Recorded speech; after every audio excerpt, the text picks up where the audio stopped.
How should time influence your trades?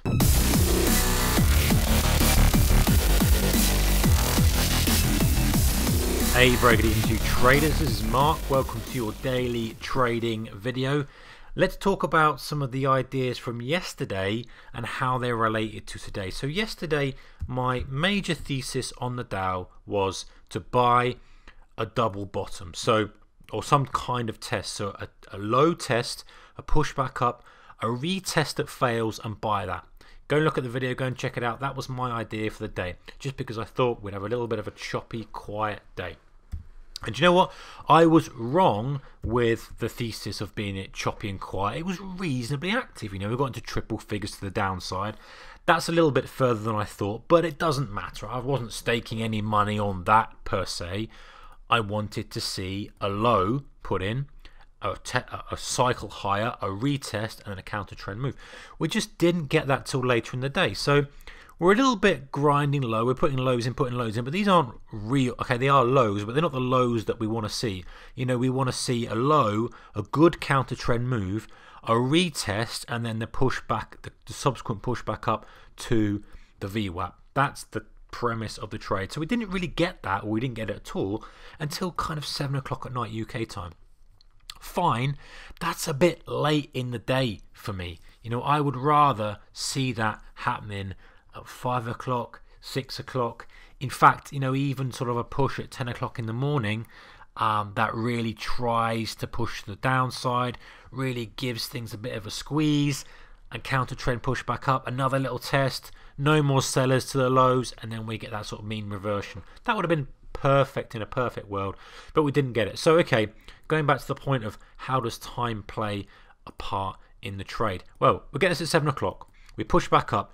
If we then rolled over and had started testing that level with an hour to go of trade, and we then found a few buyers, no more sellers, I would have been a little bit more interested in that. You know, that to me says we've got an hour left to unwind, people to square off the books. The VWAP could be well within range, or 18,300, or whatever. Good meat on the trade. But it wasn't until, you know, the last sort of 10 minutes, 20 minutes of the day that we started this counter trend. Sorry, we started this revisit of the lows. Didn't quite get there. So what does that say to me? It says, you know what? You've missed the boat. The trade setup hasn't worked, or the thesis hasn't worked. It's too late in the day for it. I'm not going to be buying lows with 20 minutes, 10 minutes to go left of the trading day. It's a Friday. It's a long weekend. You know, why would I trade counter trend? Sure, you could be right, you could get it, but for me, it's just not worth it. I need to give myself the time for the sentiment to change, because remember that at the moment, from this point to this point, sentiment is bearish. Intraday, it's bearish. It's had a good 100-point drive lower. It's got to get a bit of bullish sentiment coming in here.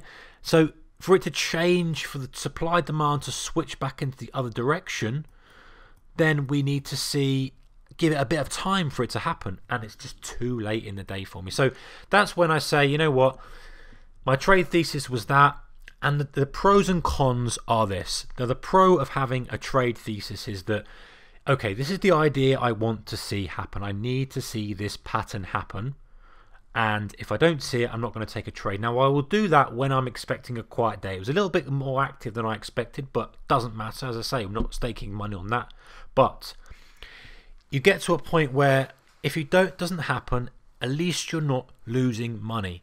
You know, this is one of the main key things about trading, is not taking frivolous trades or wasting your time on trades that you haven't planned and undoing all the hard work. You know, you can adjust your plan later down the line or further down the line and say, okay, well, I'm going to give myself a few more trade ideas in the day, and ultimately that's what I'll do when it's in a very, very active market. I'll say, here's my key level, here's my key high, here's my key low, this is what I want to see, this or this, give myself a few options. But if it's not that and I can't see much there, then I'll give myself one idea, and if that doesn't work out, it doesn't work out. And it just didn't quite happen. Let's move on to the US dollar yen very, very quickly. I'm deciding whether to take this home short. I did go short. We got pretty much what we laid out yesterday in the video, which was the second test, or sorry, a retest of this 101 level. We've got the 101 and we've got the 100 here. The idea is that we had the resistance level here. We're going to test again today above the 101, fail, and then start to roll over. And of course, we get this. It was quite early on in the morning, but we got another retest up here, which then failed again, giving us more opportunity. And I just thought that, we're going to probably unwind a little bit more. Some pressure's going to come back in, and we'll have a retest of that 100 level, and I'll at least get the option to take the thing out down there or take it home for the weekend.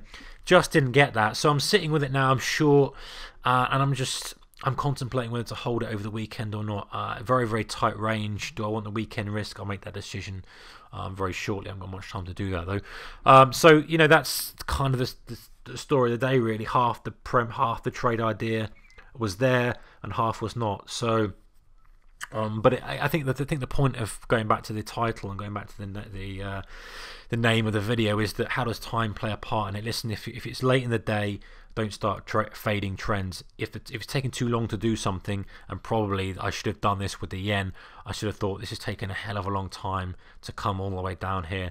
Bears aren't really in control of it. It's very, very mixed. Dump it. Take your 50 ticks, 20 ticks, whatever it is. Get out of there. Reassess. But hey, it's a fine line to walk. Anyway, I hope you had a great trading day and a great trading week. Looking forward to a bit of a relaxing weekend. I hope you enjoy your weekend, guys. I shall be back with another video on Monday. Take care.